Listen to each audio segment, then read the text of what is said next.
Hi, I'm Sunny. I use they and she pronouns, and I am joining you today from Coast Salish territory, Duwamish territory, which is Seattle, Washington.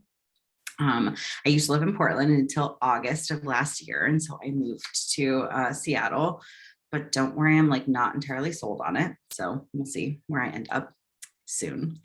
And I'm really excited to talk to you about sort of a combination of a conversation that AORTA has really frequently, which is uprooting white supremacy generally in organizations that are working to do good things in the world. And a conversation that we don't have as frequently, which is sort of how that applies specifically to y'all as market managers, y'all as folks who are helping to build the markets where people are accessing food, building community, participating in community. And so today's going to be like kind of an interesting drawing on a lot of different sort of bodies of information and ways of thinking about this particular issue. And so I'm really excited to hear from y'all about sort of how you're metabolizing this today and how you are entering into this conversation. So I appreciate you sharing with me what is building your resilience, helping you feel in touch with your resilience. I know lately it has been kind of a brittle time, so I feel like your little resilience might be called for. If you're following along on the slide deck, I'm on slide 3. I want to tell you a little bit about our agenda today. So essentially, we are going to be doing some opening. I'll do some framing and share kind of like the basic assumptions that I'm walking into this conversation with, which I feel like is really important to share with you. And then we'll talk about mapping white supremacy. So how can we sort of like track white supremacy? How do we understand it as showing up in our behavior, in our institutions, culturally? And we'll talk a little bit about market models, which is coming to us from the Beyond Traditional toolkit, which was sent out to you over email. We'll be talking a little bit about market models and then thinking about like, okay, so how does that align with our mission? And how do we want to center our own values within our mission? So we'll be doing a little bit of alignment. We'll be doing some breakout groups towards the later end of the session. And we will be spending most of our time either like group space or doing like solo journaling today. Yeah. Cool. We will not be taking a break today, but you are so welcome at any point today to take a break. Please feel free to join as you are, come as you are. If you would like to have your video off, I totally understand and welcome you taking care of yourself in that way. It's always lovely to see your faces though. And we will be using the chat box quite a bit today. So feel free to like continue the conversation, chat with each other in the chat box. But there will also be opportunities to come on mic and share, which I hope that you will take me up on. And if at any point you're like, I have a question or I'd like to share something with the group, you can just type stack in the chat box. I don't like seeing raised hands on Zoom can be like a little bit dicey because they kind of tend to disappear or they're like in a different spot and I have that thing closed. So the best way to get my attention if you'd like to say something is actually just to type in the chat box. Okay, let's also talk a little bit about our goals for the day. So I'm on slide 4. I think it is sometimes helpful to share kind of like what we might do, what we won't do, and what we will do as kind of a framework. And I like to start with what we won't be doing, just because I think, again, it helps us kind of set a container. So we aren't going to be able to talk about like specific market issues, like very nuanced problems that are coming up for you specifically, right? We also won't be able to identify a plan to make some of the changes that we are going to talk about today. And we won't be able to get in-depth advice about making more inclusive environments. So what I mean by the first two is that we are mostly going to be saying broad. We're going to be surfacing and we're going to be trying to share with one another so that we can understand what are the patterns of white supremacy. We won't be talking as much about very specific issues. And the reason why is because sometimes, both because of our own human experience and also because of the way that white supremacy operates, we tend to get focused on like the specifics and feel like, oh, I'm the only market manager, I'm the only person, I'm the only whatever, who is experiencing this particular thing. And if you just knew all of the details of the situation, then you kind of like, that would be helpful. And in fact, today we want to stay zoomed out. We really intentionally want to understand, what do all of these things have in common with one another? And in doing so, we will lose a little bit of the details, and that's okay. In terms of getting in-depth advice about making markets more inclusive, we'll talk a little bit about inclusivity in a minute, but today we're going to focus again mostly on systems. We're going to think about what are the systems that are shaping our markets, us, our organizations, and a little bit less about kind of like, okay, how do we make sure people feel included? And again, I'll talk a little bit more about that in a minute. My hope is that we'll have some time to do some troubleshooting though. Like, what are some of the stumbling blocks to implementing the changes that you are going to identify? And of course, I'm hoping that we can build some relationships and some support for making change with one another. One of the greatest resources of these spaces is that you all have each other to lean on, and to share and to support each other as peers making this work. And, white supremacy culture, systems of oppression tell us that we're not supposed to talk about these things, that we're supposed to know the answer, which is ironic, right? You're supposed to know the answer about how to dismantle the thing that we are not supposed to talk about. And so one of the greatest resources here is that you all have each other to be able to share some of that information as peers. We absolutely will do some work to understand the patterns of white supremacy and how it shows up and how it impacts markets specifically. So we will be talking about like what this means to y'all. And we will be sharing some ideas for shifts that we can make in market structures. So we'll think a little bit about that today. Does that sound like more or less what you came here for?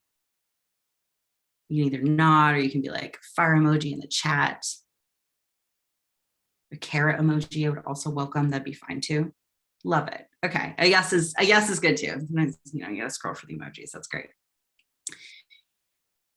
I also want to share on slide 5, again, pulling from the Beyond Traditional Farmers Market Incubating Social Change toolkit that Shiny shared with y'all and has been sent out to you all over email. They outline a few different sort of areas to think about, like, all right, how is social change happening? And today we're not going to be focusing as much on sort of the anti-racism piece, right? Again, that's thinking about like, how do we reduce harm and reduce bias? And how do we sort of like mitigate that as market managers? We're going to be spending a lot of time talking about the social change, right? So how are we actually shifting systems, institutions?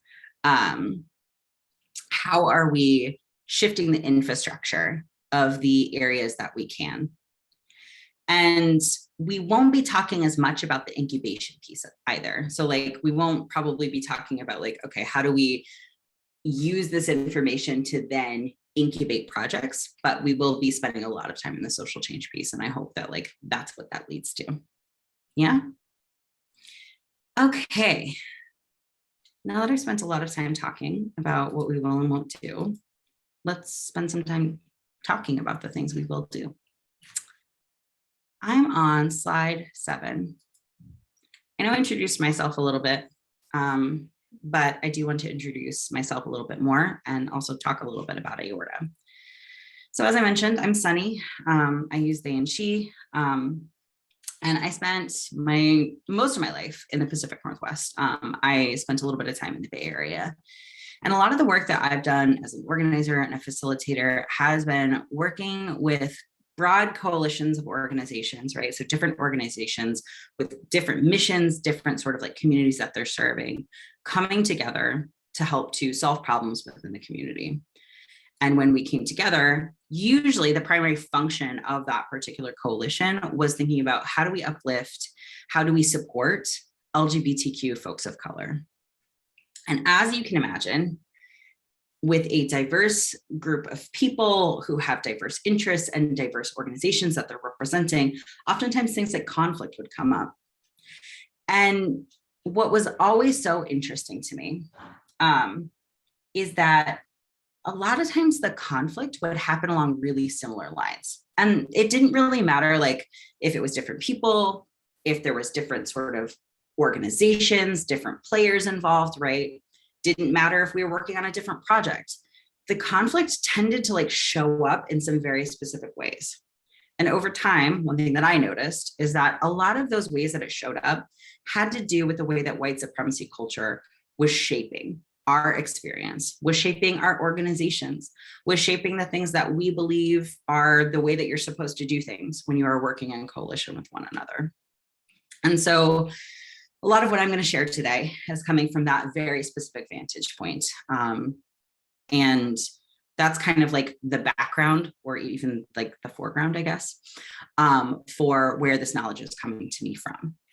In terms of AORTA, on slide 7, this is us.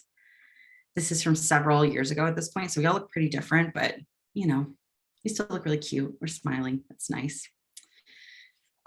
We are a worker-owned cooperative, and we focus on helping our movements renew a stronger sense of liberatory vision, values, and purpose. Thank you. I agree. We are pretty cute. And I think being a worker-owned cooperative is really important to us. We're a cooperative because it means that we share profits and losses amongst one another. We are in control of and focus a lot on shared democracy and on making decisions together and figuring out what are the structures and skills that we need to be able to make those decisions together. And it's just one way that we implement our values around a solidarity economy and social justice and equity. I share that with you again, because a lot of the interventions that we might look to in terms of like uprooting white supremacy, AORTA has probably tried, or maybe we have some thoughts on it. So like we are absolutely here to be a resource for you as well. Let's move on to slide 8. So on slide 8, you'll see some framing, right? Some assumptions. Because we have a short time together, I'm only going to share 3 things that I think are really important in terms of where I'm coming from. And the first is systems of oppression exist. And I think that's really important to name as something that I hold to be true. Now, when I say systems of oppression, what I am talking about are systems that confer unearned power and authority and respect to a socially dominant group. So that can look really tangible. It can look like wealth, it can look like safety, but it also can look a lot less tangible. It can look like just sort of what you expect in terms of safety. It can look like the assumptions that you make about how the world works. And although systems of oppression exist and people benefit from them materially, benefiting from systems of oppression doesn't mean that you don't experience suffering. That is a completely different metric. Individual suffering is something completely different altogether. And when I'm talking about oppression, I'm talking about something that functions systemically to give some people certain benefits, but that's not protecting people from things like depression or despair or abuse or illness, right? Like those things, you might have an easier time navigating them. You might have more resources to navigate them. There might be some buffers that you have against experiencing those things. But the bottom line is that I'm not here to talk about whether or not systems of oppression exist or whether or not white supremacy exists. What I am here to talk about is how does it operate? How can we interrupt it? I'm making the assumption that it exists today. The other thing that I'll share is that I believe that all systems of oppression are interconnected, right? So systems of oppression depend upon each other. They amplify each other. They change one another. And so there's no such thing as just having a conversation about white supremacy, because white supremacy is intricately connected to ableism and gender and patriarchy and economic injustice and all of the different things that we experience in terms of systemic oppression. And I think a lot of times people use the word intersectionality to describe that concept. And that's what the term intersectionality describes. When I'm talking about intersectionality, I'm talking about the term that was coined by Black feminists Black feminist scholar Kimberly Crenshaw in the late 80s, early 90s. And what she was doing was she was looking at data. She was looking at research around the experience of Black women and their experiences, and noticing that there was a lot of literature, there was a lot of data, there was a lot of thought and analysis and articulation of the experience that white women have of patriarchy. And there was even some data about the experience that Black men had of anti-Black racism. But there was not a lot of data or thought given academically at that time to the experience of Black women who were experiencing patriarchy, but they weren't experiencing patriarchy in the same way that white women were, right? Because white women were able to navigate patriarchy in a very different way due to their whiteness. And it certainly wasn't explaining the anti-Black racism that Black women were experiencing, right? Like, or that Black men were experiencing. It was very different for Black women because of the way that their gender showed up and because of the ways they were impacted by patriarchy. So, intersectionality and seeing these systems of oppression as interconnected is incredibly important in terms of understanding that we can't just zoom in on one thing as much as we might try. And, you know, it's a useful concept generally, right? One thing that I like to share is that, you know, for instance, homophobia, transphobia, it has a significantly different impact on the lives of wealthy queer and trans folks than it does for poor queer and trans folks, right? Because there's different material realities that you have to navigate.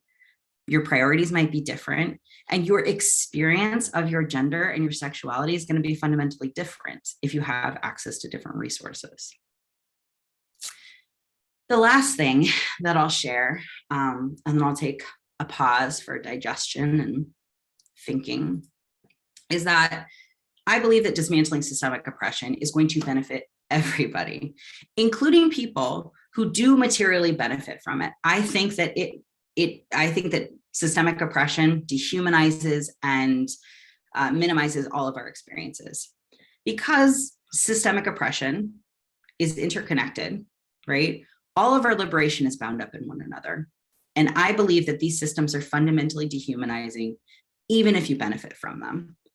The reality is that most people who are positioned as power holders within a system of oppression, and I'm frankly assuming that the people on this call, right, like if you benefit from systemic oppression, you didn't like choose that. I acknowledge that actually you don't have agency in terms of what is granted to you in terms of privilege. That's kind of like the whole point, is that there's like a system that's doing that, right? Now, I say this not to center folks who benefit from systemic oppression in a conversation about systemic oppression, but I say that because I think it's really important that each one of us understand what our invested interest is in dismantling white supremacy. That is how we move from a place of kind of like guilt or like, oh, I just wish I could like give away my privilege, which is not something you can do, and into a place of solidarity, into a place of taking accountability for your own actions, for your own learning, for the actions of your ancestors, for the ways that you show up in the world in a way that doesn't center you, but does make you a part of community and brings you into community. All right, I am going to pause for a minute and see, do folks have questions? Is any of this particularly resonating with you? Is any of this particularly not resonating with you? You can either put that in the chat box, or you are more than welcome to type stack to come on mic and share something.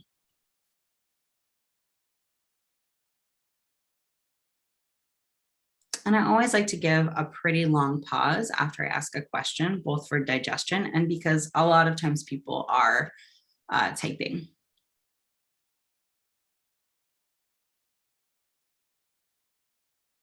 Great. I'm feeling very grateful for this conversation. Awesome. I'm glad. Yeah.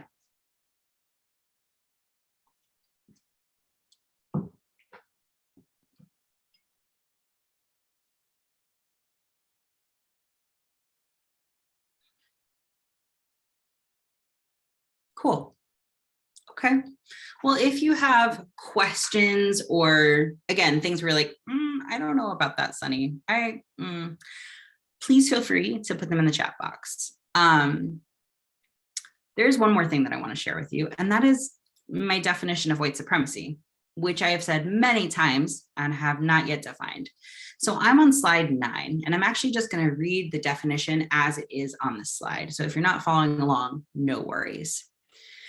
So the way that we define white supremacy is that white supremacy is a historic and contemporary institution with a set of practices to ensure that people who are considered white are afforded economic, political, social, and cultural benefits at the expense of people who are not considered white.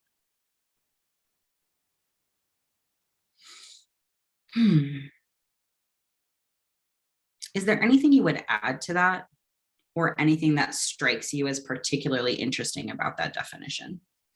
And it's okay if you're like, no, that's just is what it is.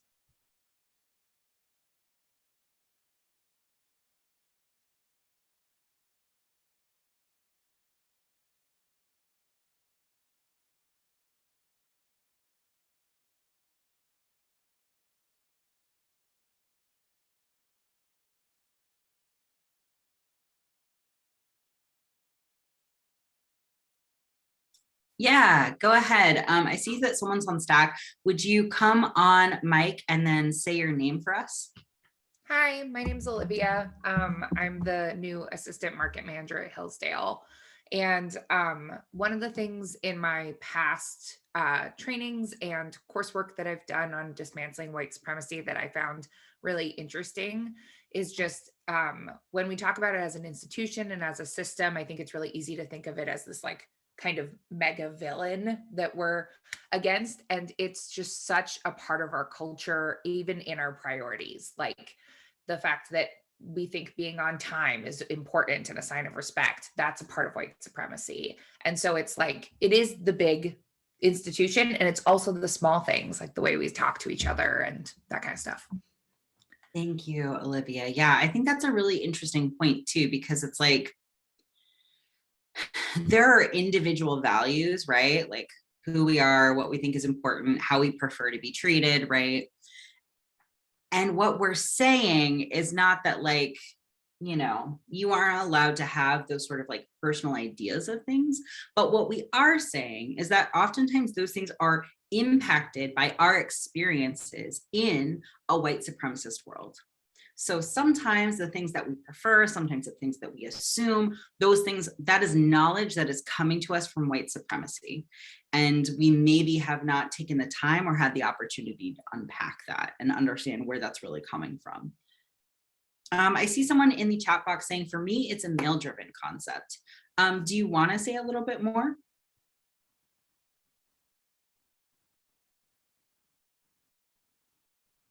Totally okay for a gracious no.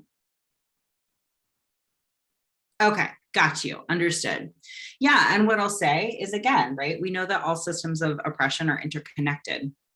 And truly, right, like if you really want to get into it, the construction of whiteness is very linked to the construction of patriarchy, right? When they were legally defining what it means to be a white person and the rights and benefits that would come along with those things in the colonial superpower that is the United States, right? When they were creating those things, they were also creating a lot of rules and rights and benefits that would be bestowed upon people based on their gender, right? And so it's true that white supremacy follows a lot of the same rules of patriarchy, right? It very much has the same sort of instructions for us, which is we don't pay attention to our feelings. We should live in a disembodied way. And that women, particularly white women, need to be protected against, right? Like women are fragile, and so we must protect them from things like people of color. So, +1, I agree. Okay. I just want to say that the reason why this particular definition is what it is, and the reason why we say white supremacy, there's a reason, right? As a phrase, white supremacy gets us somewhere much more specific, than just saying racism. When we're talking about racism, like we're talking about people being treated differently based on their race, right? And when we say white supremacy, we're illustrating a really specific dynamic in which there's a direct flow of power, in which white people are afforded a certain set of benefits at the expense of people of color. So there is a reason. And when we talk about white supremacy, and we're using it to talk about like organizations or markets or what have you, like we don't mean that individuals are white supremacists, although certainly those people exist in the world. But that's not what we're talking about in terms of how we've been taught to understand them. What we are saying is that, much like Olivia was saying, the culture of white supremacy is so insidious that it impacts the policies and practices and cultures of organizations, even when we're working for good and even when we're working for racial justice. So I'm on slide 11. Sometimes when we're talking about white supremacy, it can be helpful to look at and pull apart some of the different ways that it operates. Again, just so we can continue to understand, like, are we talking about people? Are we talking about a culture? Are we talking about an institution or something that we're a part of? And so sometimes we think it's helpful to think about white supremacy as an iceberg, following the metaphor of an iceberg, right? Although, to be honest with you, this iceberg is like a little bit weird. I think it might be lopsided. I don't know. Maybe it's actually like more correct. I'm not sure. The metaphor of an iceberg, though, we're familiar with, yes? So the top is the thing that we can see. And that's the interpersonal, right? Like in individual behaviors that we can observe, right? It is the stuff that oftentimes when people are like, or when I ask them, like, can you tell me what's going on in your organization? How is white supremacy manifesting? This is like the stuff oftentimes people are talking about. It can oftentimes be described as like the individual. And while certainly it's important, right? Like it's impacting people, we also know that it is but one part of that iceberg. And even if we were to erase the behaviors that we can see, there's still more of the iceberg that would just pop up to the surface, right? That we would then have to reckon with. But when we're thinking about interpersonal, that's when we're thinking about things like a racist slur, a racist joke, like a particular hiring manager not hiring a qualified person of color. And it can be big, it can be obvious.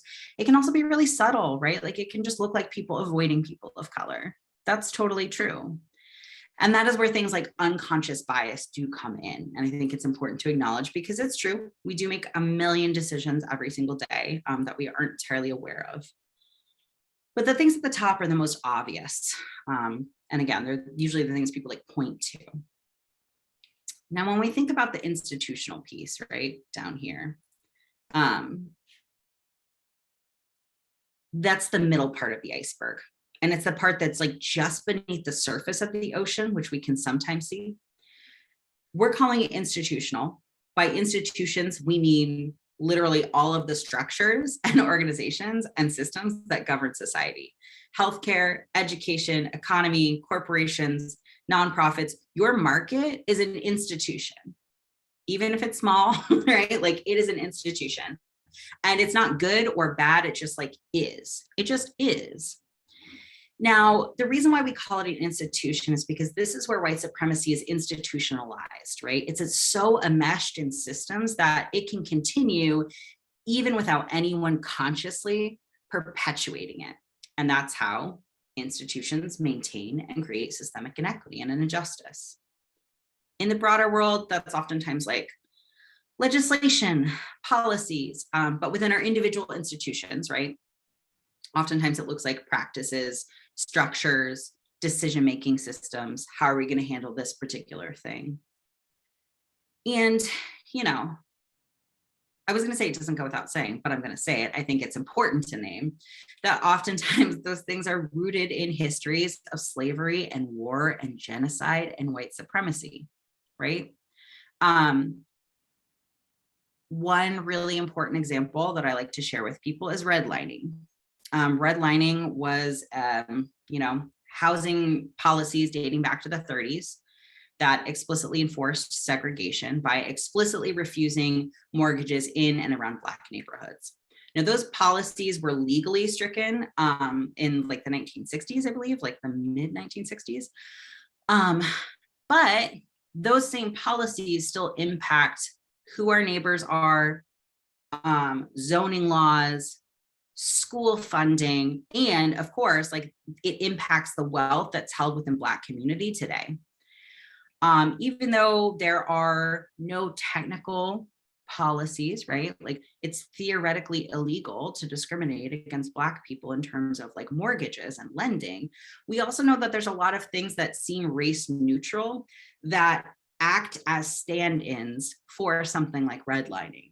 Credit scores, credit worthiness, policies that dictate how much somebody has to have saved. Things like that and other systems absolutely impacts whether or not somebody's able to actually buy a house, where they're able to buy a house, and what they're going to have access to in their neighborhood when they buy that house, right?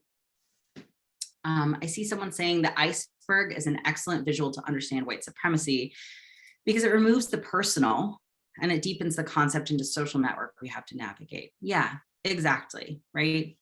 So when I'm talking about institutional white supremacy, am I sure that there is a, I don't know, mortgage lender, mortgage officer, the person who's like sitting across from you, taking your stuff and being like, yep, okay, here's what you can afford. Here's what we can do for you.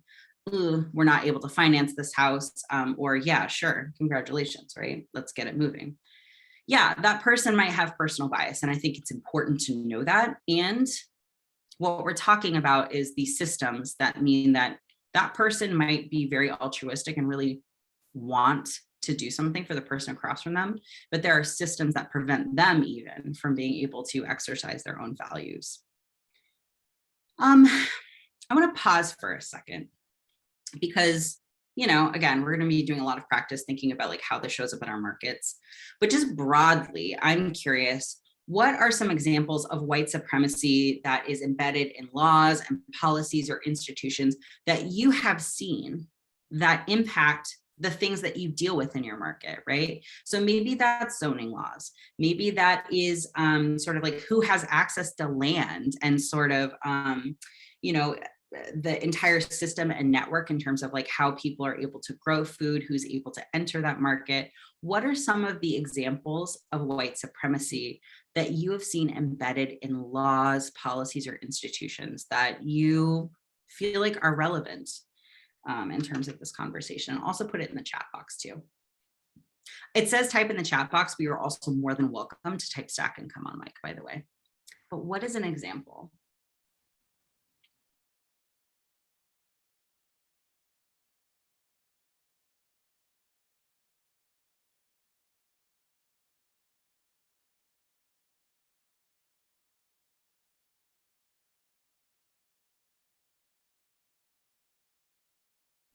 Yeah, I see someone has come on stack. Would you come on mic and say your name for us? Yeah, hi everyone. My name's Sage. I use she, her pronouns. One thing that I see is definitely related to access to land for our farmers. And with that is access to water rights. That is a huge policy that is like first in line, first in right. And that goes back to just like colonial division of land, and who has access to water is usually not folks who were actually there first, like our indigenous communities. And yeah, that's a huge barrier for our farmers today. Thank you. Yeah. It's really interesting to see someone in the chat naming only middle-class folks can own land and become farmers, right? Yeah, totally. And yes, like there are like different models of like cooperative farming and things like that. Like there's totally different models, but like generally, right, like there's a class element and that's very tied to race. And when I think about the land piece and absolutely the water rights piece, I think that's like a really interesting nexus because there are absolutely white folks who are not able to access land who are not able to access capital that it takes, or who are not able to sustain the capital that it takes to be able to farm or produce food.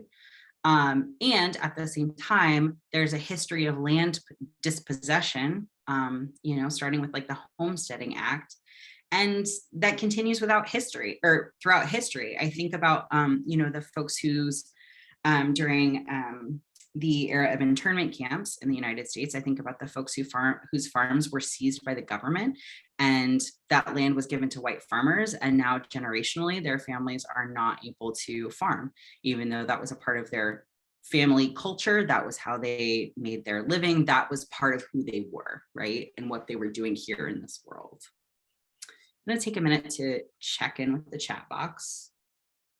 Language barriers for farmers who are wanting to access loans, right? Yeah, and there's a lot that comes with language, right? Like, it's not just translation. Like, there's a lot in terms of like that is assumed about what is going on when we're talking about like language. Just going to take a minute, synthesize a little bit.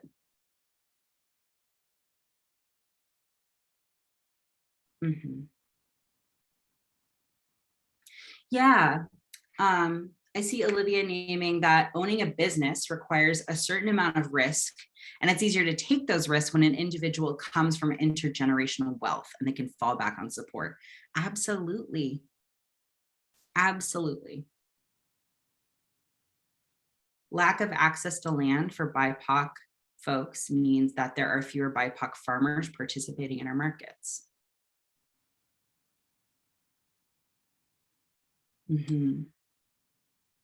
Yeah, I also see someone naming market handbook rules, needing each vendor to fit into a very specific box. Exactly. And so we're already getting into kind of the specifics here.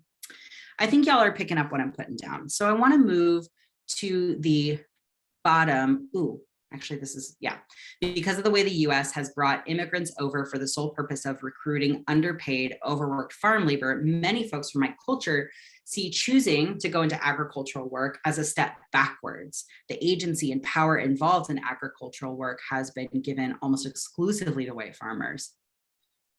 Yeah, exactly. Yeah.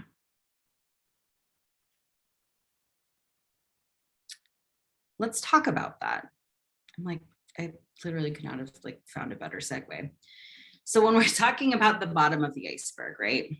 We're calling this the cultural or the ideological white supremacy. So it's the part that's like so deep that like no light can penetrate. And these are oftentimes the beliefs that we internalize without even knowing them. They might surface in our actions, or they might just be like assumptions that we make about what is right in the world and what is wrong in the world, right? An example is a cultural belief that's tied to class and race. So people are poor because they don't work hard enough. And if they just pull themselves up by their bootstraps, we live in a meritocracy, and so they would succeed. They can have the American dream. And, someone might have been told that explicitly at some point, for sure, probably they have been. But the thing is like, no one even has to tell you that necessarily.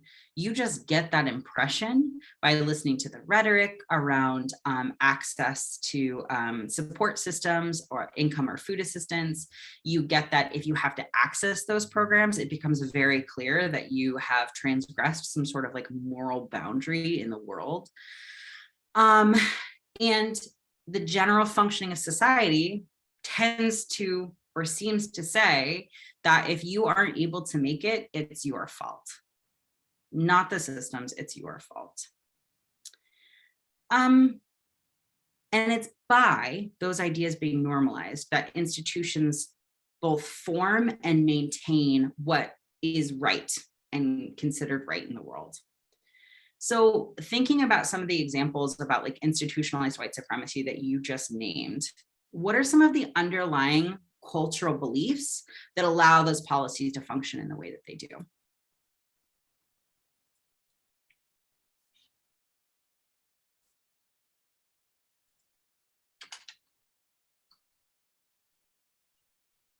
You can either put it in the chat, or you're more than welcome to come on mic. I'll also say sometimes folks are like, where does internalized oppression fit into this? And I think everywhere, but I think it, it fits pretty well under the cultural piece, right? Because again, if you spend your life in a world that is telling you that you are wrong, you will believe that you are wrong, right? I am poor because I don't work hard enough. And therefore, rather than shifting my material conditions, rather than organizing, rather than even being able to hold space for myself and recognize that, I assume that I am wrong. And I assume that I just am going to have to work harder and it's my fault. Anyone can succeed if they just pull themselves up by their bootstraps. Yep, that's a perfect example of a cultural belief that is embedded in our institutions. And then it impacts how we treat each other, right? Farming and homesteading is a hobby. Yeah. Do you want to say a little bit more about why that is a cultural belief that's tied to white supremacy? Because like I feel like I could say a lot about it, but you brought it up and I feel like you might have like a good lens on it,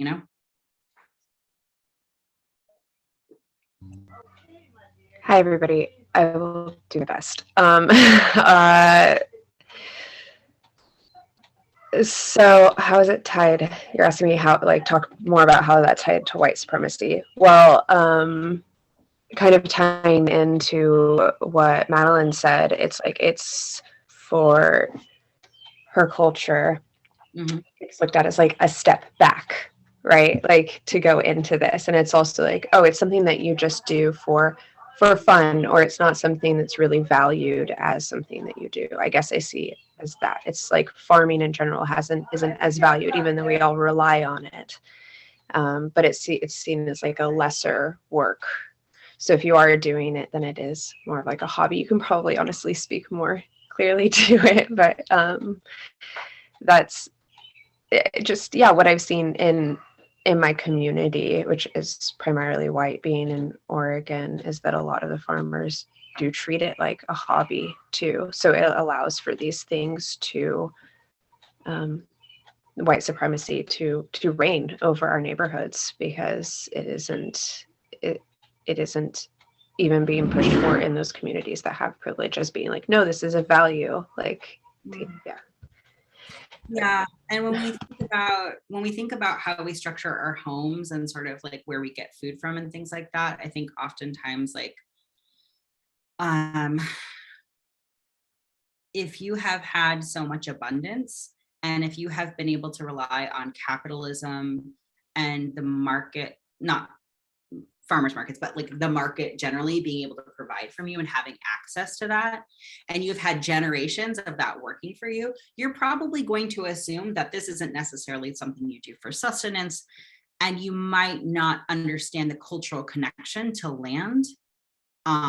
I also think like it's very tied to the ways in which like people will oftentimes discover or learn about ways of growing food that Indigenous folks have practiced for millennia, and then call it permaculture, right? And like sort of like rebrand it as like a quaint thing to get into, rather than like an exchange of important knowledge around food, but also culture, right? And there's a piece that's missing.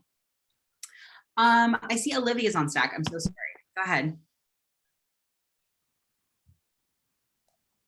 I just shared it in the chat, but I think another reason why the idea of it as a hobby is because, especially in industrialized culture, homesteading tasks are often women's tasks. So they're not worth funding or saying that it's work or anything. Oh, you're just pickling. That's cute. And I think that's where a lot of that hobby feeling comes from. Oh my God, totally right. And like that labor is so invisibilized. So invisibilized. Yeah, go ahead.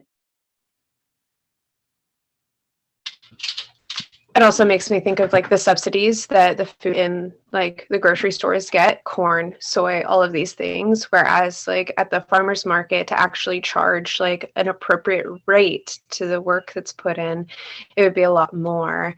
And it's like, that's even, but it's needing to be charged, like we charge even less for it, or just like the, to stay in that, like what the grocery store would charge range so that it's reasonable for people to buy, but it's like not appropriately even being valued because it's like, oh, this is a hobby, or this is, woman's work, right?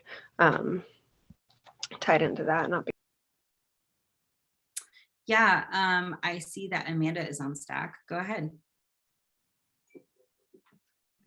Oh, I think there were a couple people ahead of me, actually, Sam and Marissa.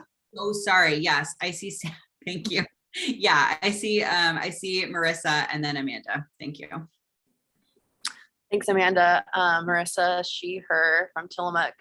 The subsidy I thought was a great segue into what I deal with a lot, which is a lot of my customers only want to buy organic certified products, but the access to get the organic certification is so expensive. It's so in-depth. It's really hard to get it if you don't have basically generational like wealth or connections to get that certification.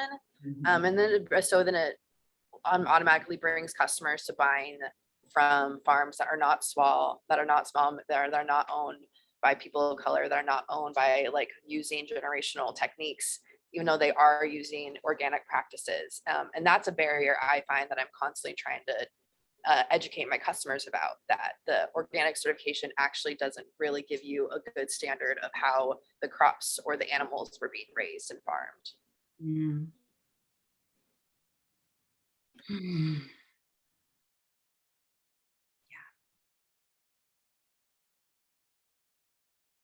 Amanda, what you got? I was thinking of the idea, like how like tech companies get invested with millions and gazillions of dollars, and that's before, and they never, as they're developing and growing their business, and they're just getting startup funds, and that's considered smart, and they're doing really good job as business people, and then the small prepared food vendors at farmers markets are expected to just fund themselves and go into debt. And if their business fails because they can't just keep going into debt, then they're just not smart. They didn't know how to do it or something. Yeah. Exactly.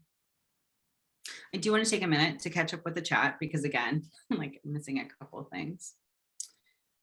Some people hold the belief that people of color potentially don't want to participate in farmers markets because it's an activity for white people. Yeah, that's really interesting, right? And then people are like, well, I don't know, we tried, we made our market inclusive. And so like, I don't know, I don't know why people don't want to come.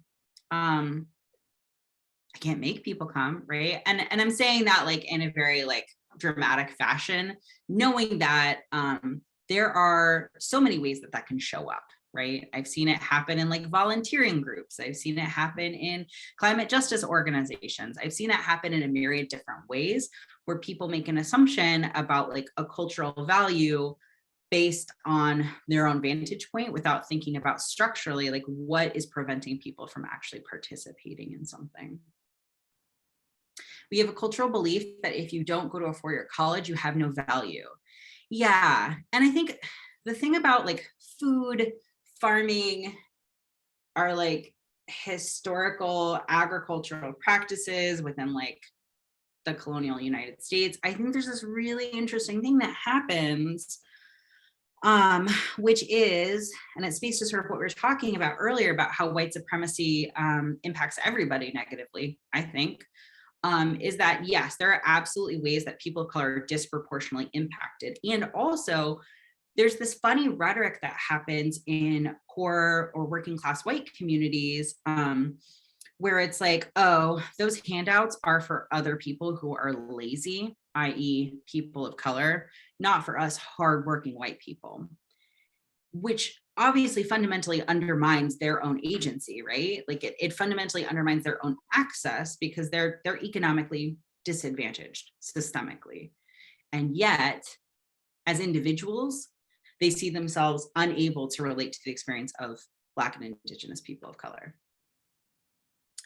I do want to move us along a little bit. And transparently, as a facilitator, I'm like looking at the time, I'm looking at what we have on the agenda. and I'm feeling called to skip a few slides. I'll tell you what I was going to talk about on those slides. And you can tell me, you know, it's a pretty small group of people. You can tell me if you're like, no, Sunny, let's talk about it. Essentially, what the next couple of slides are doing are they're highlighting again specific patterns that we tend to see come up in terms of white supremacy culture, right? So on slide 12, we have some of the interpersonal manifestations of that. On slide 13, I'm actually pulling from past iterations of this conversation about kind of different areas in which white supremacy culture and systemic white supremacy has sometimes shown up in terms of like farmers market structure.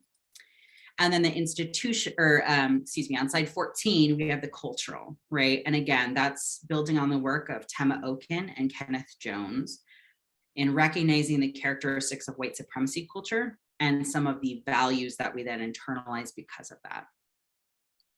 Now, we can totally like go through those a little bit, but I'm getting the impression that the conversation that we need to have is actually a little bit more specific. So will you just put like a 1 in the chat if you're like, yep, Sunny, let's move along. Let's get to the deeper conversation, or a 2 if you're like, actually, I want to hear about some of these specific examples. Let's like stay there. And this is going to be a really informal poll. I'm sorry. Like I talk about democracy at work a lot. And then I'm like, oh, okay, cool. I'm seeing a lot of 1s. Cool. And if you are a 2 and you are like, this is unacceptable, I have a principled disagreement with you moving forward, Sunny, totally fine. I'm just going to pause for a minute and you can DM me or even put it in the chat. So don't be afraid if there's a lot of 1s. If you're like, actually have a principled disagreement for us moving along, that's totally fine.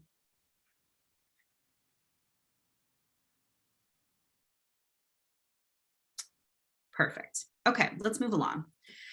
So let's do a little bit of digestion then. Let's do a little bit of digestion. We're going to take some journaling time. I am on slide 15. So on slide 15, I'm asking you to take some time to reflect on how do patterns of white supremacy culture show up within your market structure? And what values do you want guiding your policies and practices in your market?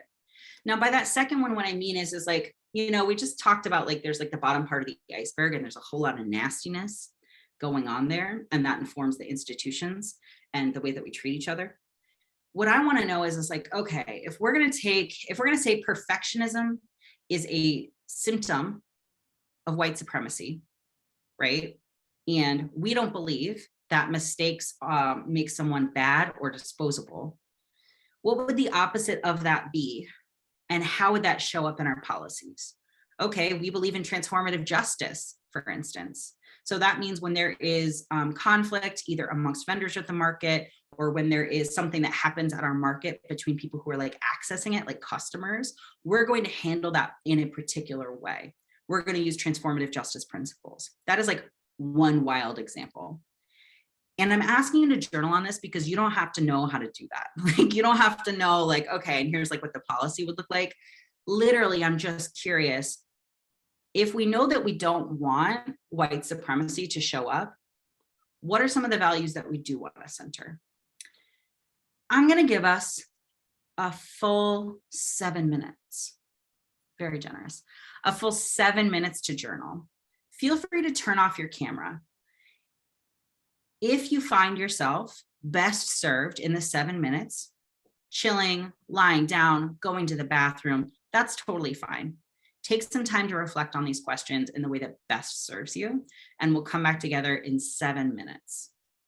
I'm going to play some music.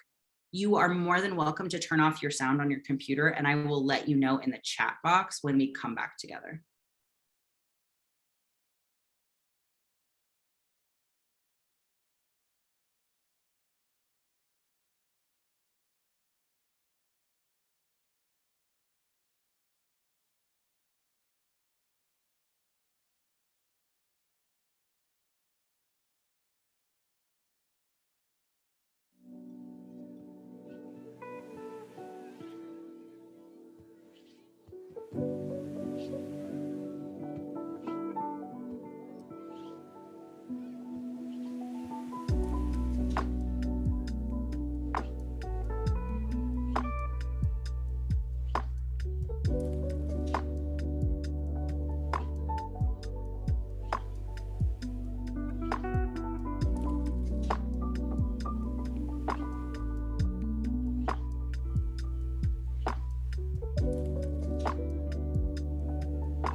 All right, come on back.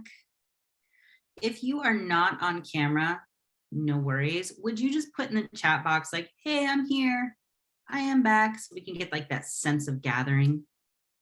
Yes, I love a clapping emoji. That's great too. That will do. Hi. Hey, Oregon City. I grew up in Clackamas County at the edge of Oregon City during the Bush era. So that was fun. Dissociates. All right. It's okay. It's all right. Honestly, you know, people are everywhere. We're doing what we're doing, right? Okay. I want to add an additional layer, an additional lens. I don't know. It's like when you're at like the optometrist and they're like, A, B, 1, 2. That's what we're doing a little bit. Will you join me on slide 17?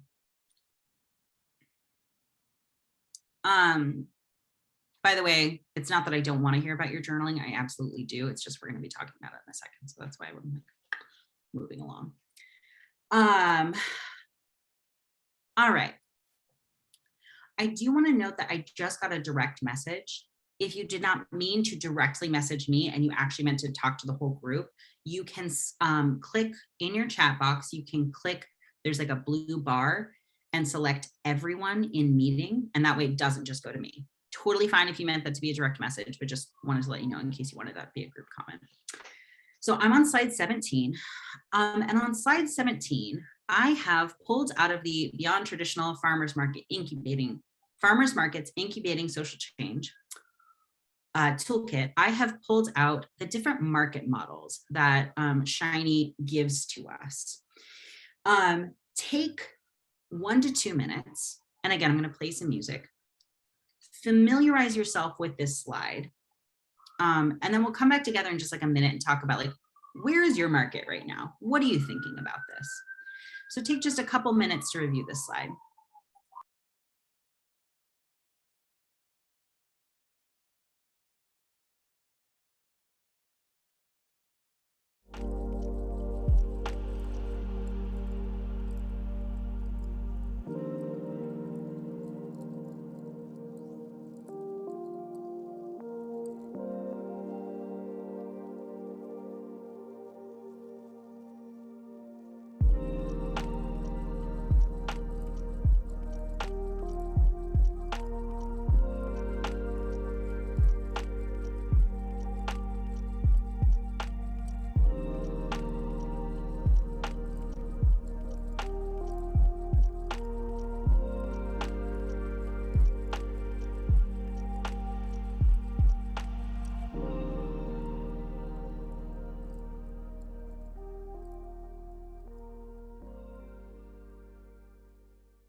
Okay.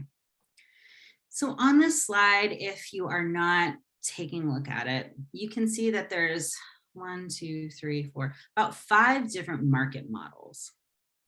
And uh-oh, I think someone might have deleted a slide. Oh no, let's see if we can get it back. Uh-oh, we might not be able to get it back. One moment, ruminate on that slide. I know how to get, oh man, I actually don't know how to get that slide back. That's okay. I'll just delete this one. This is the one, hazard is a strong word, of y'all having access to the slide deck, which for transparency's sake, we do for accessibility, because like if I'm sharing my screen and you use a screen reader, you can't, it's not gonna work.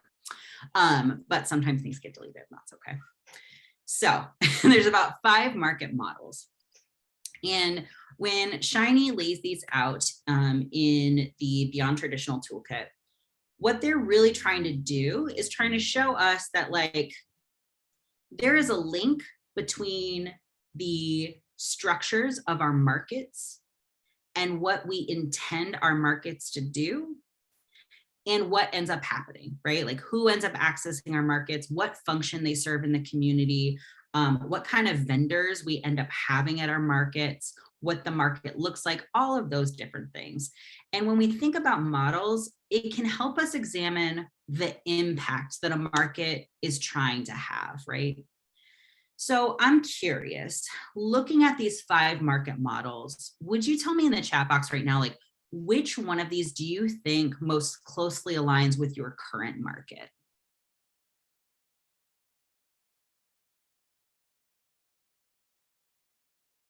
Or also, by the way, if you have questions, I should also say that.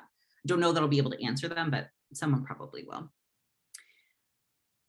A boutique market. Okay, so a boutique market, it's designed to support surrounding neighborhoods, often restricted to the type of local food producers that are not found in industrial food outlets.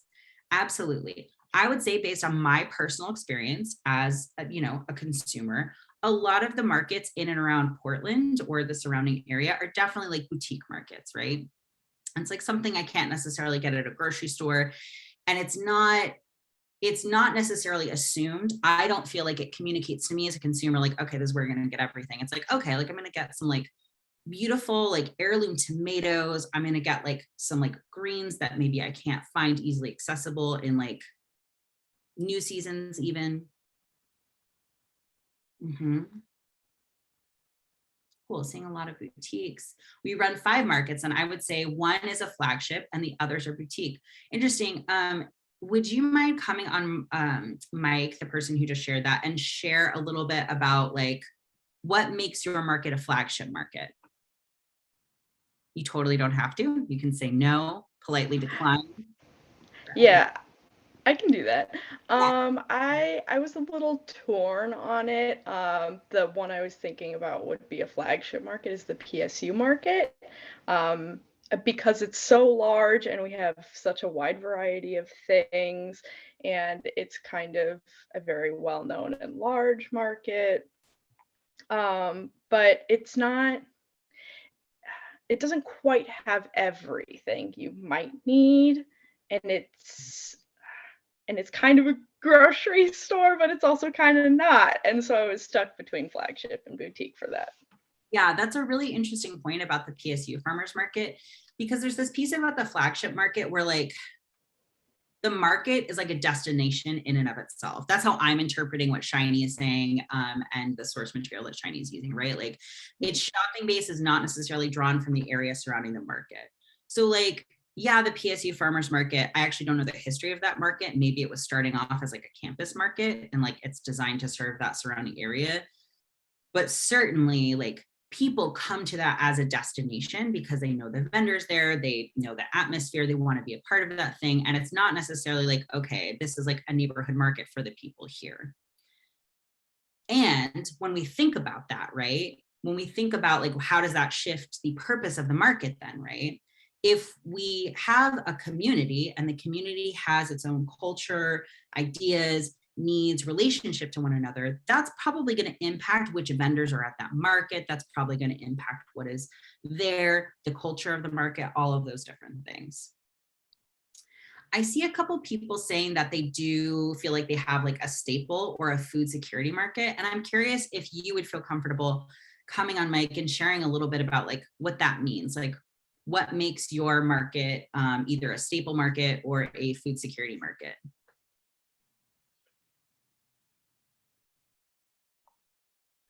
Yeah, I can share.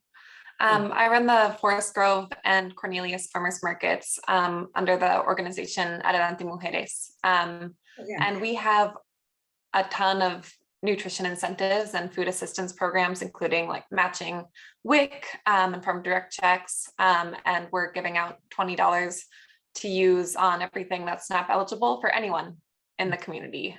So come visit our markets for that. But it is definitely oriented towards the low-income community and Latina community, even with our vendors too. But I also included staple because at least the Forest Grove Farmers Market has like freshly baked pies and other things that you could really just kind of stock your pantry with too, and a lot of hot food vendors too. Yeah. Do you mind saying a little bit more about like some of the structure that goes into like having a food security market, like some of like the choices that either like you make as a market manager, to shape that, or is it kind of just like embedded in the culture in a different way? Yeah, that's a great question. I think being part of a nonprofit organization with a strong grants team, we have access to funding that allows us to provide those matching programs. And in the Forest Grove community, it's a more rural community with a generally low income customers. Of course, that's not everyone. We're also near college, and it's a huge Latina community as well. So we try to be culturally specific as well, and emphasizing those types of foods and providing incubator booths too for folks who can't afford booth fees too. Nice, cool. Mm-hmm. Thank you. I feel like you just like named like several interventions right there. And I think it also says something about kind of like the infrastructure that supports your model and like, okay, this is why our particular market model works for us. These are the ways that we shift that. I want to move us along, but I also just like, I'm curious. Before this conversation, and I realize it's kind of like a self-selected group, how familiar were you with this like concept of like market models and how it connects to the mission of your market? Will you put it in the chat box just like on a scale of like 1 to 5? 5 being like, I was super familiar, 1 being like, no, not really. Cool. Cool.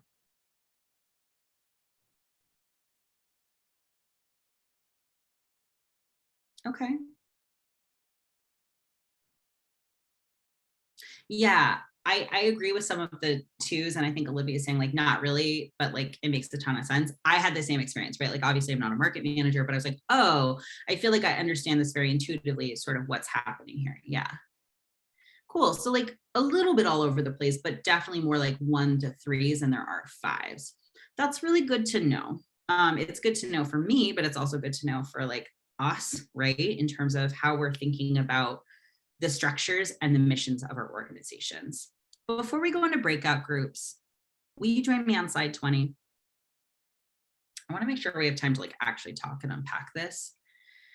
But on slide 20, you know, again, there's no wrong market model, right? Like it just is what it is. Like we're not, we, the toolkit, none of us are necessarily saying like, okay, one of these market models is inherently bad and one is inherently good or altruistic.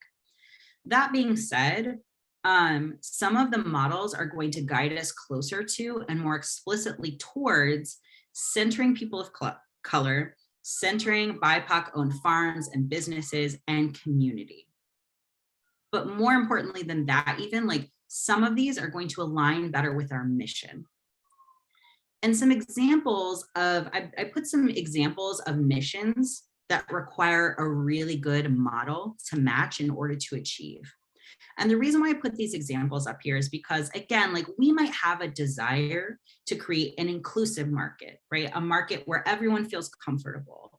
We might have a desire to increase the diversity, right, of the kinds of vendors that we have at our market. And we might take a variety of different interventions, including like incubator interventions, to be able to make that happen. But ultimately, we do have to look at like, okay, what is the structure of our market and how is that impacting who's showing up and why? So here's a few different examples, both that I've like pulled from the toolkit, but also just like in conversation with folks about some like, for example, missions that you might have that are really going to require you to look at like your model. So for example, you might want your market to enable Black and Brown owned farm businesses, right? Like to really empower them. You might want to meet the needs of the community and build local resources beyond just sort of like food. You might want to shift economies and create new ones. So maybe you're thinking about like, okay, like economies exist, capitalism is one model. I want to create an entirely different economy, and that's what my market is going to achieve. I know it's wild, I'm just like saying, just like throwing it out there. You might want to revitalize and center cultural practices and ways of knowing, right? Maybe there's a market where you are specifically thinking about how do we center our connection to culture and cultural practices that are not valued by capitalism. Maybe the goal is to build autonomy for a local community and to build community engagement and reliance and mutual aid. Again, I'm not saying that's in any of your missions. I don't know like how your board, if you have a board, would feel about that. But all that to say, it is one thing to want these things, and it's another thing to actually build that into your market model. So we're going to go into breakout groups. And what I'd love for the conversation to center on, no worries, I just gotta, yes, please do share with your board. Thank you. Yeah. What we're going to center in those conversations are on slide 21. What does your market's mission statement say it exists to do? And in what ways does the market's current operating model advance that mission? In what ways does the current market model uphold the status quo with regard to race and equity? And what would you need to change in order to align your model mission and to shift patterns of inequity? These are pulled from, again, the toolkit that I've been referencing. And I'm going to make these breakout groups super random, to be totally honest with you, because I'm not sure like how familiar you are with each other, but there's going to be about 4 people. Feel free to take notes if it is useful for you, but there's no need to like, we don't need like one person to report back or anything like that. We will be doing individual report backs, but it's not like a group presentation. So feel free to follow the conversation where you feel like it needs to go. And we will have about, I don't know, 20 minutes or so. So we'll have enough time for you to like settle in a little bit and like chat. Yeah. Okay, cool. 1 second.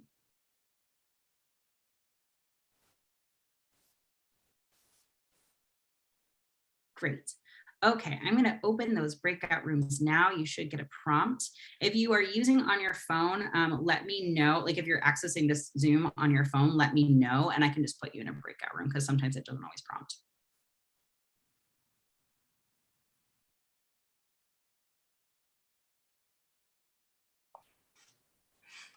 Hi, everyone. Hello. Hello. Hey. I actually just I'm not my market manager. I'm the market assistant. So I was looking online. I was like, I don't know that I really know what our mission statement specifically says. And I didn't actually find it on the website. So I just messaged my manager and said, where can I find our mission statement? Because that might be an important thing. Yeah, I think I realized we didn't have it on our Cornelius Farmers Market page too. It's in our vendor handbook, so you can check there too. But, Oh yeah, maybe I'll check that. That's a good place. Let's see. So does Adelante Mujeres actually run the farmers markets? Both those 2 farmers markets? Yeah, so I'm So they're under the there. umbrella of that organization rather than being separate entities as farmers markets? Yeah. Wow, Yeah. that's cool. I didn't realize that. Yeah, so I'm an employee in the Agriculture and Food Sovereignty program. And in that program, we have regenerative agriculture classes. And then we also have like farm business coaching to get those graduates to start a farm business and then access to market at the farmers markets.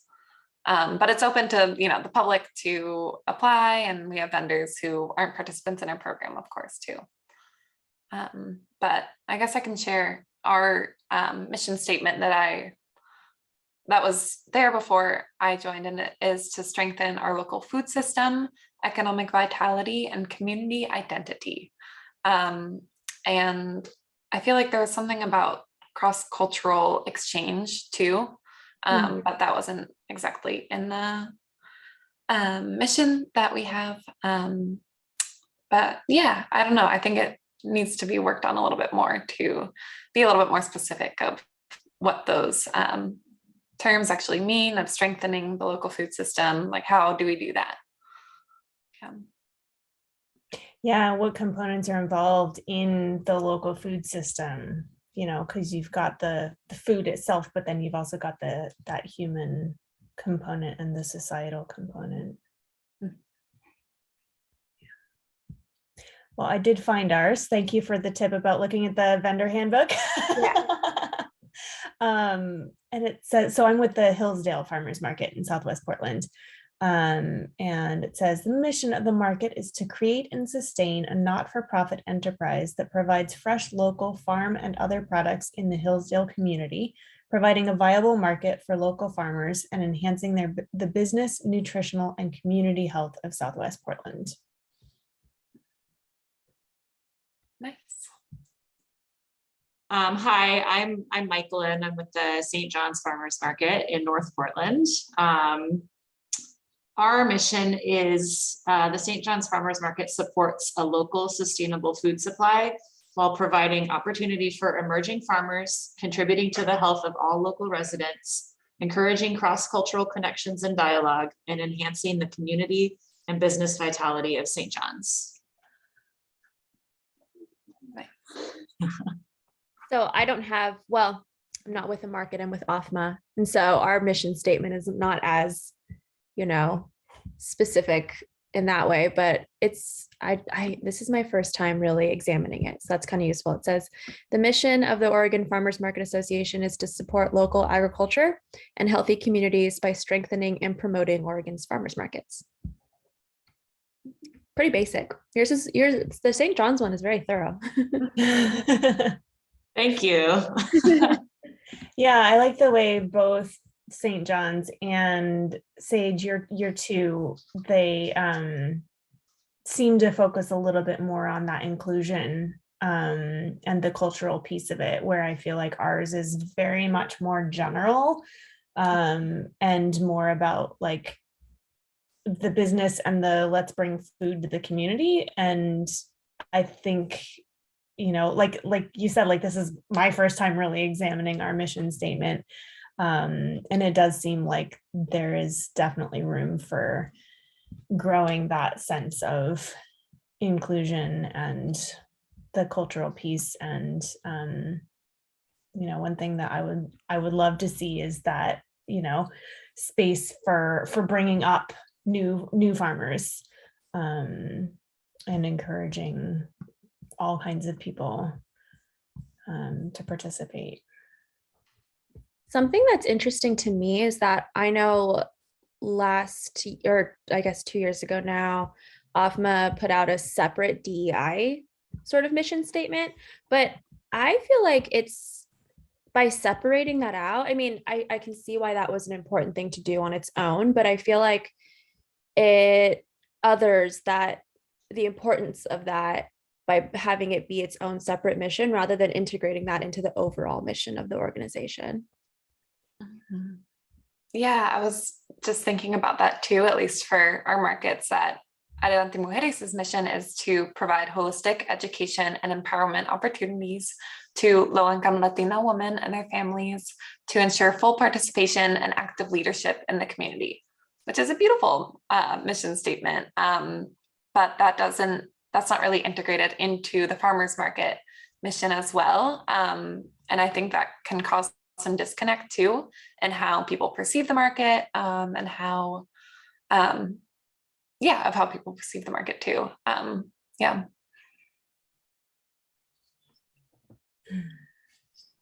it's interesting that it's a separate DEI mission statement that's about inclusion, but it's not being included. Yeah. It's all too common the way we approach the issue. Well, it's like it's an afterthought, and like, oh yeah, we had this tunnel vision of what we wanted to make this market, and then oh yeah, we have this whole other piece that we should have thought about to begin with. We're just going to tack it on to the side. And I think the challenge is, now that we're aware that we need to incorporate these diversity, equity, inclusion policies and approaches, like how do we really build that into our markets instead of just tacking on, a separate statement about, oh yeah, by the way, we believe this is important, but like, we believe this is important, but how are we actually showing in everything we do that this is really important? Yeah, and it goes beyond the mission statement too. Like the breakout conversation leads us towards like the operating models, and how we actually put that into practice now. Yeah. And so like, at least with my markets, of course, we do focus on our like Latina business incubators, and make sure that like the music, the activities and everything really does uplift that community. And I think something, at least for our market to change is, well, yeah, that like cross-cultural exchange, that piece can be hard to do. Yeah, I don't know, even for like the orientation, I did one orientation in English and one in Spanish, like 2 separate days. It was like 2 separate groups, which was great to be able to have a like fluid conversation with both groups. However, I also realized afterwards, I was like, oh no, well, now they're divided into 2 groups, and it would be great for them to, I don't know, the vendors to have that bridge between them too, which I do get at the market, of course. But that was just something I noticed too that I'll reflect on for next year's orientation. I was just thinking about like our, the pop club with the kids activities and stuff like that. Like, what are we giving our kids, to do at the market, and how can we kind of reassess the activities that we give them and the materials that we give them to be more culturally inclusive.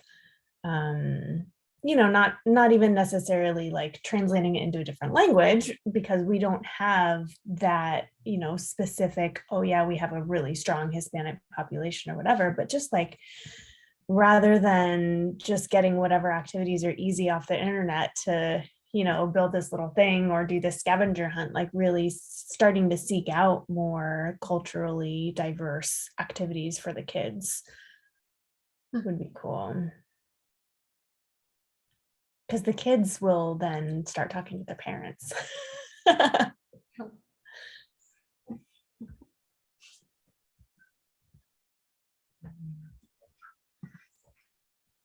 I don't know. I feel like I haven't really said a whole lot, but this is my first year with the market. And, right now I'm sort of absorbing how the mission came into play and practice with how we actually put our market together. And what we see every day when we're actually out there on site, like, how are we connecting with the community? How are we connecting with the vendors? And right now, like, I don't feel like I have a lot of really great reflections. It's more just kind of absorbing it and learning from it, and hopefully starting to put some patterns together here pretty soon and figure out, what has worked well and what has been really mission specific, and then maybe what we could do differently next year.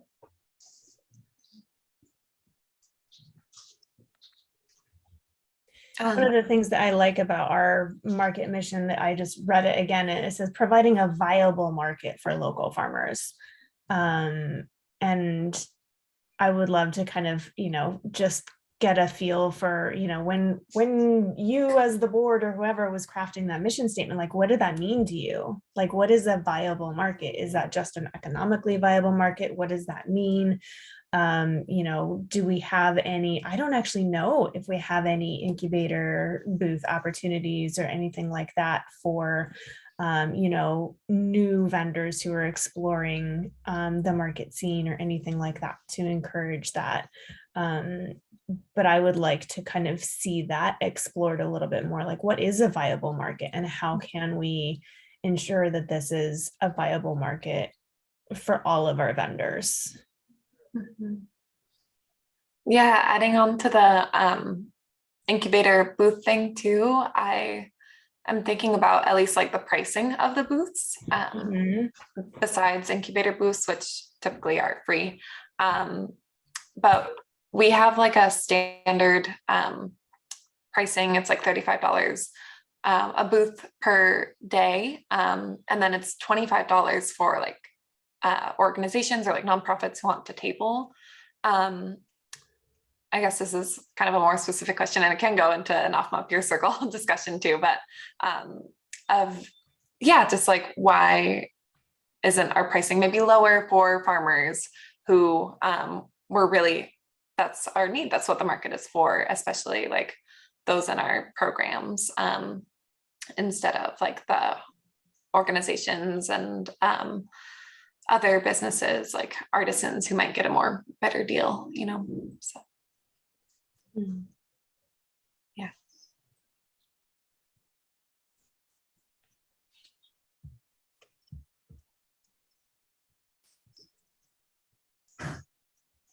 Yeah, it's interesting to consider whether it's equitable to charge equal, you know, to charge the same fee for, you know, different types of vendors. And I don't obviously have an answer to, oh yeah, this is how it should be structured, but it's an interesting concept because, you know, we have the vendors who, you know, it's, you know, one guy in his little table and he's selling, you know, this one little product. And then we have the vendors who's like, you know, it's the whole family and it's just like, you know, produce everywhere and they're selling like hotcakes. And, you know, it just, is it viable? I guess it comes back to that question for me, is like, is it viable for them at the price point? And is that a barrier or a struggle for the booth fee? Do you get a lot of feedback that is a big barrier? No, but it's something that I think about. Because I have a small business where I do totally not farm related, but I have booths at events and things like that. And there's wildly different booth fees. And I do run up against, wow, like that one is really a high booth fee. And is it going to be worth it for me to pay that much in order to get exposed to this market of potential customers? And that's another interesting thing, like who are the customers who are coming, and you know, what are they going to want to buy? Yeah, sort of that play of customers and vendors. And our booth fees, so we're a year-round market. We go bi-weekly in the winter, and our booth fees are lower in the winter. But they're still, you know, it's $45 in the winter, and it's $58 in the spring, summer, fall. So it's not insignificant. Mm-hmm.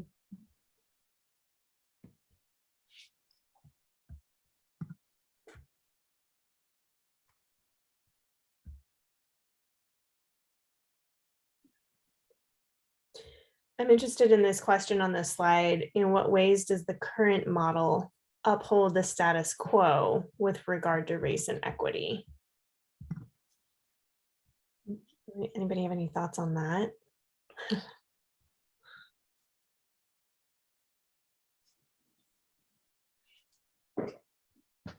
I'm thinking.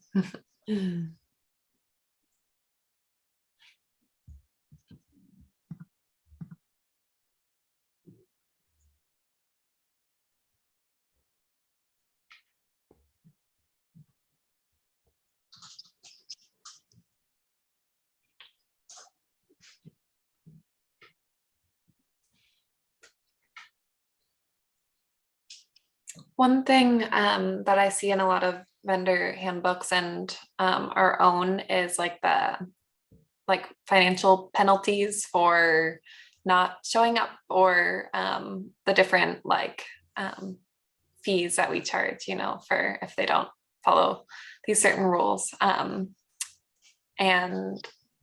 that can definitely, if the standards are like, you know, white supremacist standards of like perfectionism and like, I don't know, access to communicate, like, I don't know, a smartphone or things like that too. And yeah, just different ways of like paying the booth fee to know how to do the technology to apply and things like that. Yeah, and then being penalized for like with a financial cost can, that 100% upholds the status quo and white supremacy. So reflecting on those standards that we have in place and seeing what we can do to minimize that and have it be kind of like Sunny said, the like transformative justice style. That's something that's been coming up a lot for me, and like kind of learning how the market operates. And it's actually, I had hoped we could talk about it like at our next peer learning circle, because I'm really like personally finding a lot of struggle in like, we do have a pretty strict cancellation policy and like, you know, enforcing it. And I don't know, I'm just really curious to hear from other markets, like how do they do it? And you know, maybe what different choices have been made out there by different markets. So just trying to understand that. Yeah, that's a really good point. Yeah. For sure. Yeah, it's hard to enforce it. I'm like, okay, never mind, I'll waive your booth fee. Yeah. But then it's like, what is the point of having that rule then? Yeah. Mhm. Great. Well, it was nice chatting with you all, and see you in the main session in a sec. See that. Thank you.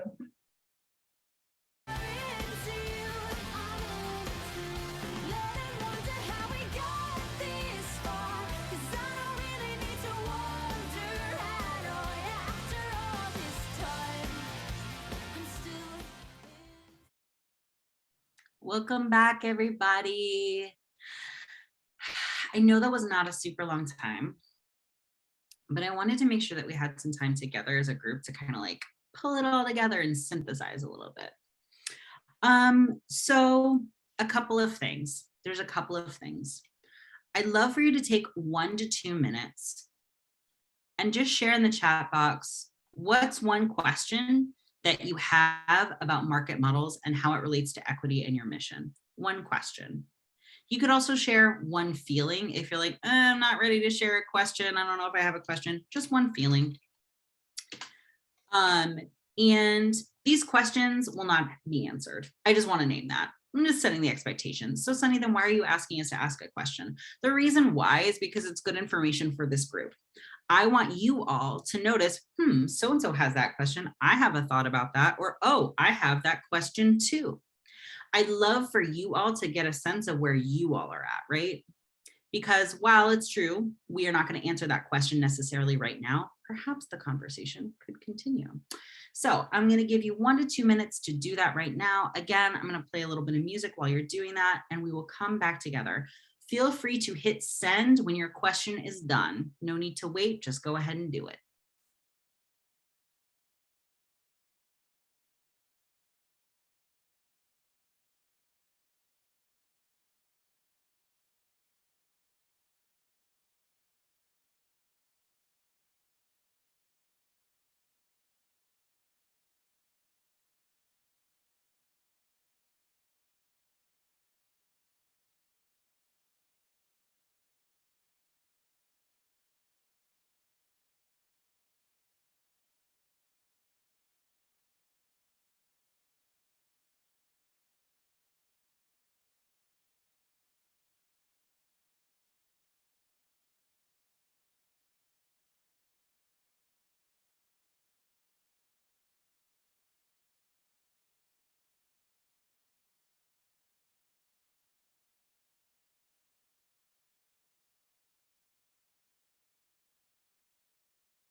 Apologies about the music, y'all. I'm having this interesting thing where when I share my sound with y'all, I can't hear the sound, so I don't know.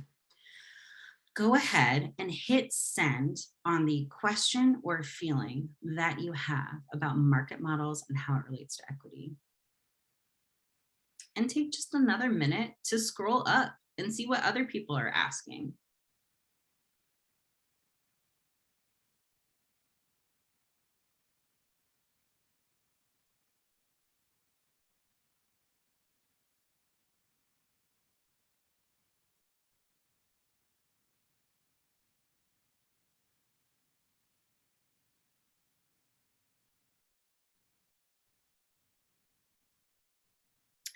Interesting. I'm seeing a lot of really amazing questions about how structure, sales, mission statements might impact the experience of mostly vendors. I feel like is where like this is sort of coalescing right now.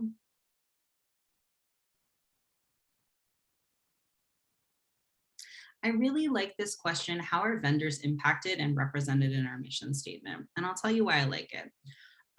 Oftentimes, one way that organizations can unintentionally decenter the community that they serve, and in the case of markets, like thinking about like perhaps like only customers, right? Maybe not even that. But they don't take into account the needs and the particular barriers that the people who their organization is serving might be experiencing, and they don't incorporate that into their decision-making structures or the values and mission of their organization. I see some energy around the question, how does the size and formal or informal organizational structure of a farmer's market impact their ability to enact change? Do you want to say a little bit more about that, Avery? Or Alexis, who also was like, yeah, that resonates with me too. Yeah, I can speak to that a little bit.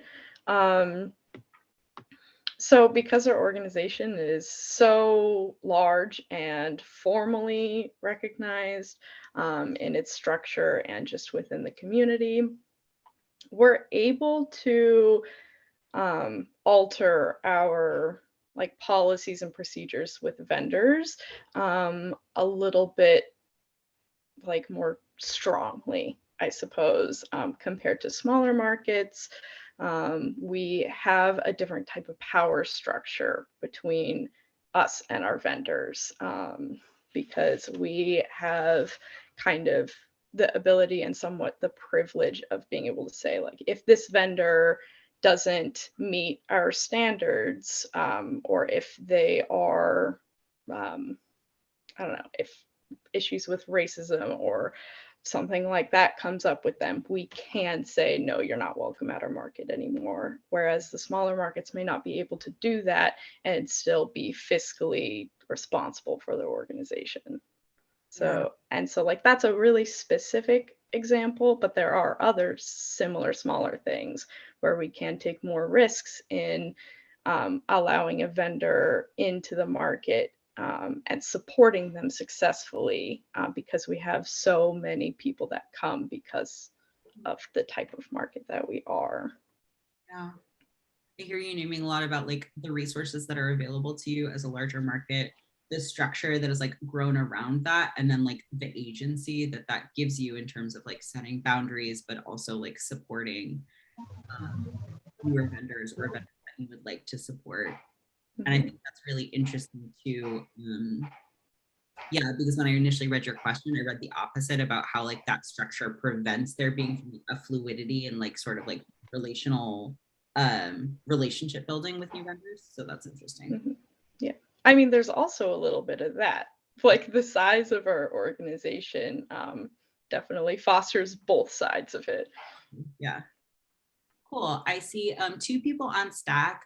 The first person, would you mind coming on Stack and saying your name, and then we'll go to the second person. Hi, Eamon, he, him, Hillsdale Farmers Market Manager. there are different organizational structures that could make it actually difficult. Some markets are vendors become members of an association and they're the board. Yeah. So, yeah. So that creates kinds of barriers that different than Avery pointed out, Portland Farmers Market, where when you're that big and it's a community board, you're a little more fluid. Yeah. And so that's something you have to think about. Thank you. Cool. Would the second person like to come on stack? You say your name? Yeah, hey, I'm Alexis, she, her. I'm Lane County Farmers Market in Eugene. I'm glad that you had Avery say a little bit more about that, because I actually also read their question the opposite way when I say I second that. I find it pretty difficult because our organization is pretty formal and very established, and we have a board of directors, and then we have staff, and then we have a membership that owns the organization, ultimately a pretty large membership. So sometimes it is very difficult to enact changes, structural changes, and they're based on some of the stuff that we talked today, like fear of conflict and assumptions and lack of diversity within our board and our staff and even our membership, and policies, or actually lack of policies. So and that's something that we're dealing with, a very specific situation right now in our organization. And I know that you mentioned we weren't going to talk about specific stuff, but I find it really difficult to enact this type of changes because of the structure of our organization and how formal and established and afraid of rocking the boat, or disrupting that status quo. And seems like there's a lot at stake. There's so many eyes on us. So I don't know, that's how I interpreted that question. So yeah, I'm glad you clarified that. I feel like that's a really good point. And I feel like, I mean, it literally is two sides of the same coin, right? Because like, as Avery was saying, like there's a way in which formalized structures and policies can provide a lot of clarity and can actually have an equitable impact, right? Because you're taking a lot of the things that might be implicit and you're making them explicit. You're not assuming that vendors are going to know a particular thing or going to expect a certain thing. You're making it really clear what that relationship is and what people can expect. And then there's also that piece about like, you're making your governance structures really clear. So you understand the board's role, you understand what that means, you understand what decision-making power each individual within an organization has and what the relationship to community is. And I think what's really interesting that you're highlighting, Alexis, right, is absent those things, oftentimes white supremacy culture does fill in the gaps, right? If there's not an explicit policy about how conflict is going to be handled, it happens ad hoc.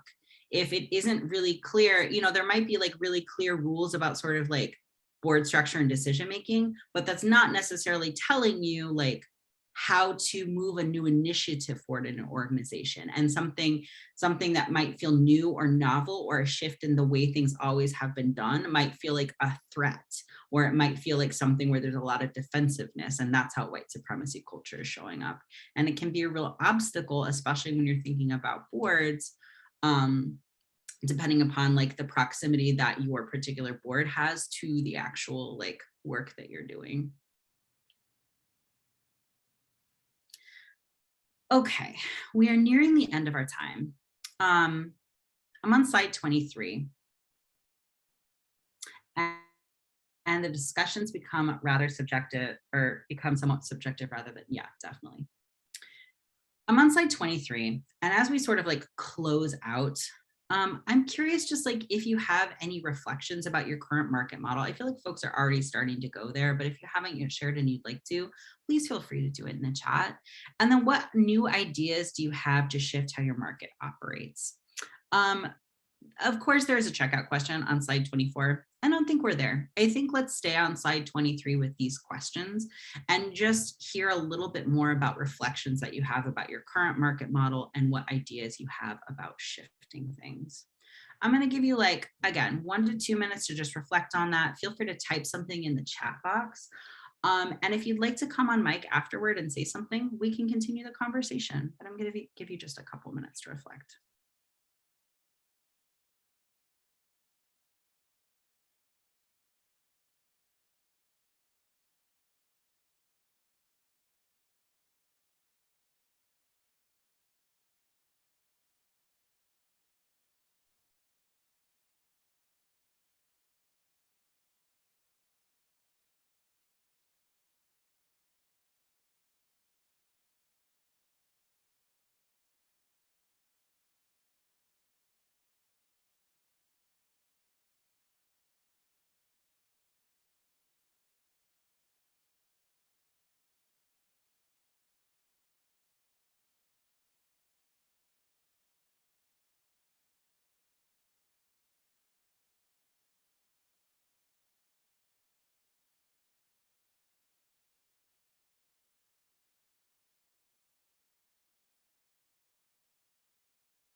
All right, I see some great suggestions in the chat box. Does anyone want to come on mic and share briefly about some of the shifts that they're thinking about or some of the reflections that they have about their current market model?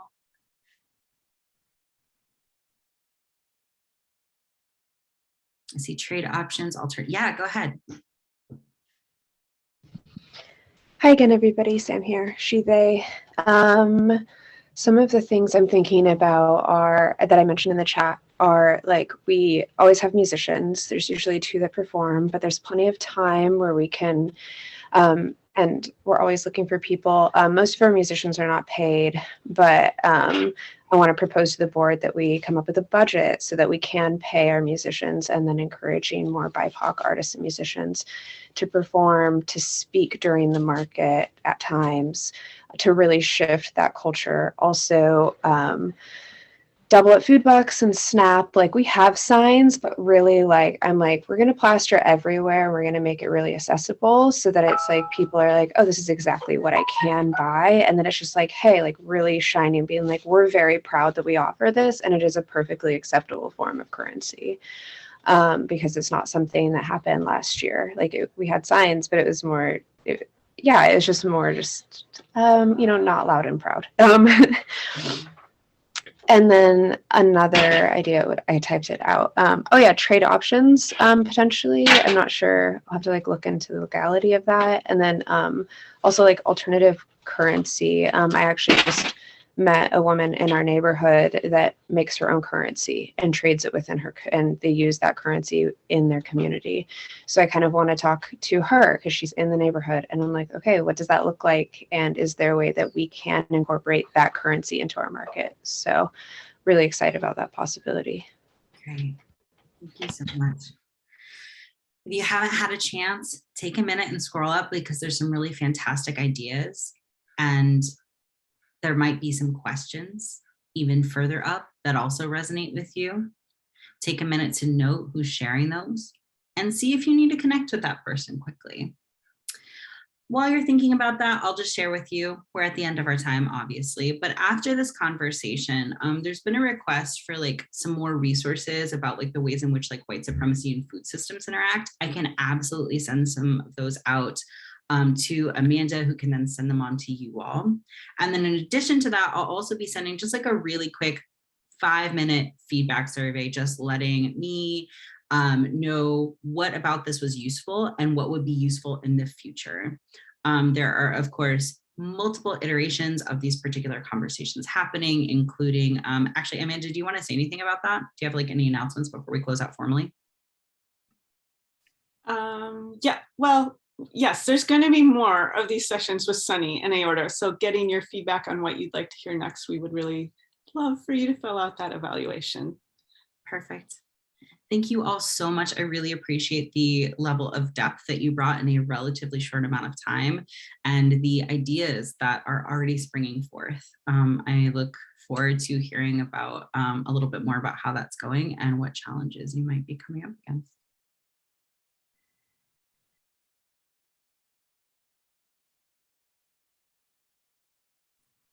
Yeah, proposals. I love those. Thank you all so much. Thank you.